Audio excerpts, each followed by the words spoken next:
unsay paralel ni ani mentionan sa pinadayan. Here is the patience of the saints. Niya ang agda sa mga pagkamay ng tusod sa mga bilangan. Those who keep the commandments and the faith of Jesus. Do we have this faith of Jesus?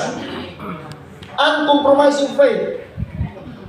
Kay kumaingon ta nga, sure thing I am walking in this narrow gate. Then our faith is not compromised. Our faith is clear. Our faith is fortified. Likon gyud ni igsoon. Unsa man mga kompromisos kinabuhi, kaya natong dag-on tungod kay doon natay pagtuo sama kang Kristo. Makuha na natin so, nasa tang nadalang David. Basi niya ang tugyorong gabakang-bakang ta. Lisod man ang kinabuhi, manginabuhi lang sa ko. Igsonan, here is the patience of the saints, those who keep the commandments and the faith of Jesus. Essential markers for the people nga mulahutay sa unahan. Dili ta makapasalin suon.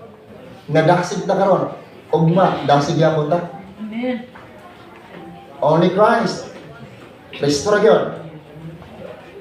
But in order for us to endure pain, to endure suffering, we must have this faith of Jesus. Kinahanglan doon natin pagtuo sama kang Kristo. Dili ang ROTC makapagdang sa mga estudyante nga dili mo simba tungod kay mabagsak sa ROTC. Dili ang kalisod sa kinabuhi mo resulta sa dili pagpangalaga. So, ito gaya mention na ipakita nga tala na pananaon ni sa Ginoo kang Mrs. White mentionan. Ang 1848 vision gigimug na kini a path built for faith. Because in Habakkuk mentionan, the just shall what? Live by faith. Karong mga panahon na kinahanglan kabalo na ta. Kinahanglan mo increase na ang ato nga pagtuo.